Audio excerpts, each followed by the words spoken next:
क्या कभी सोचा है कि जिसके पास दुनिया जीतने की ताकत हो वो अपना जीवन मतलब सेवा और विनम्रता में कैसे बिता सकता है? ये एक गहरा सवाल है और शायद यही वजह है कि हनुमान जी का चरित्र आज भी हमें मतलब इतना खींचता है। हम कबीर और इरा, आपका स्वागत करते हैं मंथन में। आज हम हनुमान जी के प्रेरणादायक जीवन की परतों को खोलेंगे।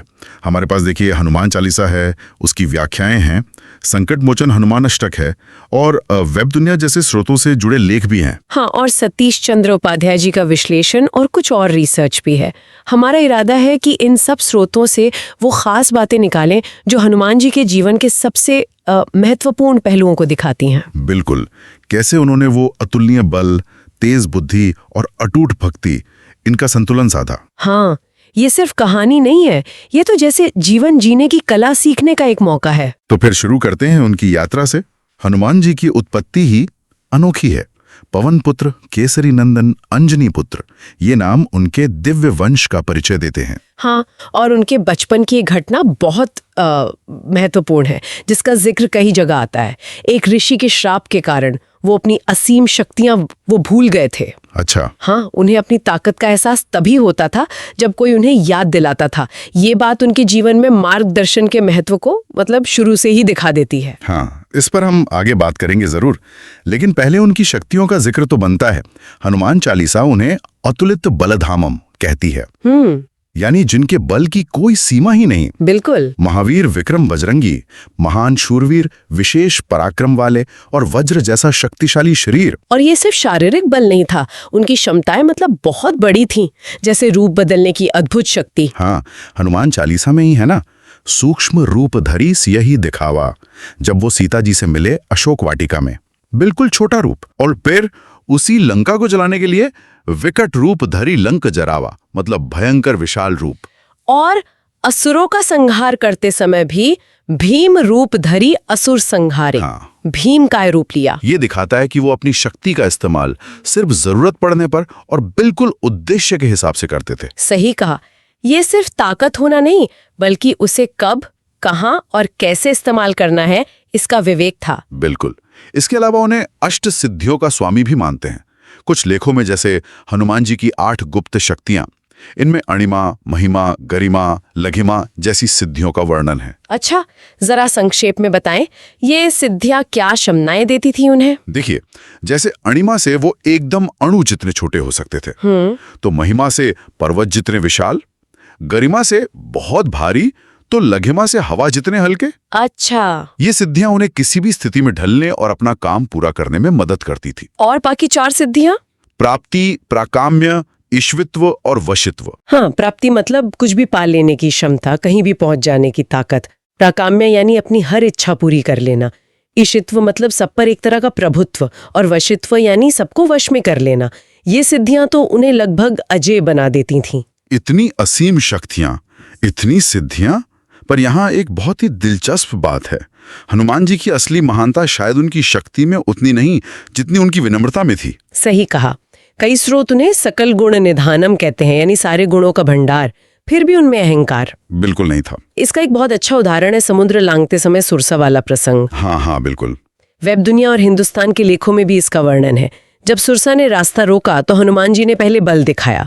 जस जस सुरसा बदनु बढ़ावा, तासुदून कपीरूप दिखावा। मतलब जैसे जैसे सुरसा अपना मुंह बड़ा कर रही थी, हनुमान जी अपना आकार दोगुना करते जा रहे थे। हाँ, लेकिन फिर उन्होंने बल से हराया नहीं। यही उनकी बुद्धि और विनम्रता दिखती है।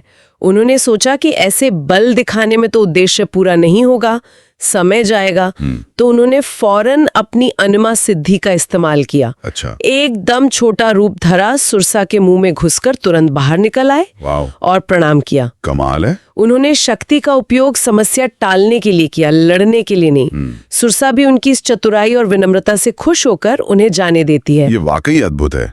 ये दिखाता है कि शक्ति का सही उपयोग हमेशा टकराव में नहीं होता। बिल्कुल, विवेकपूर्ण समाधान में है। हाँ। उनकी विनम्रता का एक और पहलू है उनका वानर रूप। हाँ। कुछ व्याख्याएं कहती हैं कि जब उनकी स्वामी भगवान राम मनुष्य रूप में थे तो हनुमान जी ने सेवक बनना चुना और वानर देह धारण की।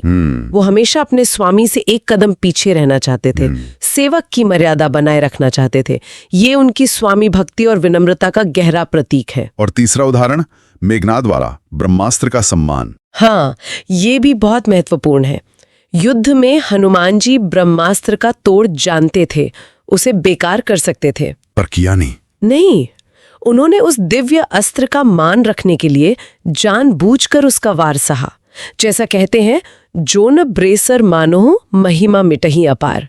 मतलब अगर मैं ब्रह्मास्त्र का मान नहीं रखूंगा तो इसकी महिमा मिट जाएगी।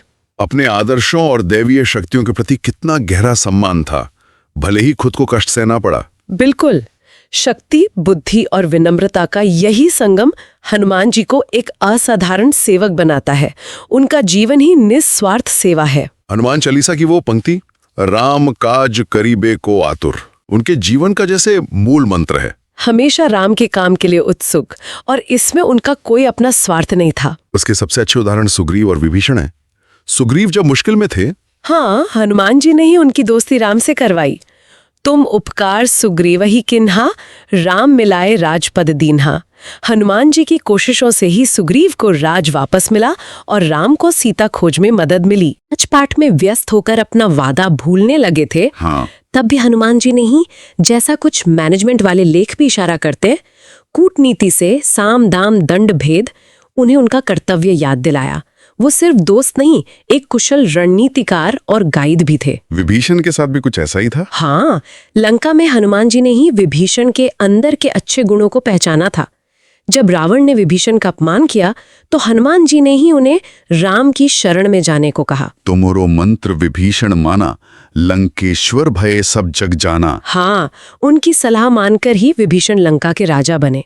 ये दिखाता है कि हनुमान जी नेगेटिव माहौल में भी पॉजिटिव संभावना देख लेते थे। यहाँ तक कि जब विभीषण राम के शिविर में आए, हाँ, और कई वानरों को शक था उन पर, तब भी हनुमान जी ने उनका पक्ष लिया और राम तक पहुंचने में मदद की। उनमें लोगों को परखने की गजब की क्षमता थी। और उनकी पॉजिटिव एनर्जी इतनी ज्यादा थी कि उनके होने भर से नेगेटिविटी दूर हो जाती है। भूत पिशाच निकट नहीं आवे, महावीर जब नाम सुनावे। उनका नाम लेना ही डर और बुरी ताकतों को भगाने के लिए काफी माना जाता है। वास्तु वाले कुछ लेख भी घर में उनकी तस्वीर के पॉजिटिव असर का जिक्र करते हैं। ये सब गुण और शक्तियां होते हुए भी एक और पहलू है जो बहुत महत्वपूर्ण है। हनुमान जी मार्गदर्शन लेने में कभी हिचकिचाए नहीं। हाँ, ये बात अक्सर नजरअंदाज हो जाती है, पर है बहुत जरूरी। सबसे बड़ा उदाहरण जामवंत जी का है। जब वानर सेना समुद्र किनारे खड़ी थी और कोई उसे पार करने की हिम्मत नहीं कर पा रहा था, तब हनुमान जी भी वो अपनी भूली हुई शक्तियों के कारण चुप बैठे थे। तब जामवंत ने उन्हें उनकी शक्तियों का स्मरण कराया, का चुप साध ही रहा बलवाना। हाँ, उन्होंने हनुमान जी को उनके बल, बुद्धि, क्षमताओं की याद दिलाई। वो एक टर्निंग पॉइंट था। जामवंत के उस प्रोत्साहन के बिना शायद हनुमान जी वो मुश्किल काम नहीं कर पाते। ये हमें सिखाता है कि हम कितने भी काबिल क्यों ना हों, सही समय पर मिला मार्गदर्शन हमारी सोई हुई शक्तियों को जगा सकता है। बिल्कुल। और बेशक हनुमान जी के सबसे बड़े प्रेरणा स्रोत और मार्गदर्शक तो खुद भगवान राम थे। उनकी सारी शक्ति, सारा समर्पण राम भक्ति से ही था। रामदूत, अतुलित बल धामा। और माता सीता का आशीर्वाद, वो भी उनके लिए बहुत जरूरी था। कई व्याख्याओं में आता है कि माता सीता ने ही उन्हें अष्ट सिद्धि नवनिधि के दाता होने का वरदान दिया था। अच्छा। और साथ ही राम रसायन तुम्हेरे पासा, सदा रहो रघुपति के दासा कहकर चिरंजीवी होने और हमेशा राम भक्ति में रहने का आशीर्वाद भी। ये वरदान और आशीर्वाद उनकी शक्तियों और सेवा का आधार बने। हनुमान जी का जीवन तो वाकई प्रेरणा का सागर है। अगर हम आज के जीवन के लिए कुछ प्रैक्टिकल सीख निकालना चाहें तो सबसे पहली क्या होगी? की शक्ति को पहचानना। हनुमान जी की तरह हम सब में बहुत क्षमता होती है, पर अक्सर हम उन्हें जानते नहीं या भूल जाते हैं, या फिर कॉन्फिडेंस की कमी से इस्तेमाल नहीं कर पाते। जैसा कि अपनी शक्ति को पहचान कर जैसी किताबें या कॉन्फिडेंस पर लेख भी कहते हैं, सेल्फ एनालिसिस, ध्यान या कभी कभी बाहर से मिली प्रेरणा से हम अपनी इस छिपी हुई शक्ति को जगा सकते हैं। ये एक तरह की मेंटल और स्पिरिचुअल जागृति है। बिल्कुल। दूसरी सीख है शक्ति और विनम्रता का बैलेंस। हनुमान जी बहुत बलशाली थे, पर उन्होंने हर जगह बल का प्रयोग नहीं किया। हाँ, सुरसामला प्रसंग यही सिखाता है। सही। सच्ची शक्ति सिर्फ बाहुबल में नहीं, बल्कि समझ, बुद्धि और विनम्रता के सही मिक्सचर में है। जहां बल काम ना आए वहां विनम्रता और चतुराई से रास्ता निकालना पड़ता है। तीसरी सीख, अपने लक्ष्य के प्रति समर्पण। हनुमान जी का जीवन राम काज के लिए समर्पित था।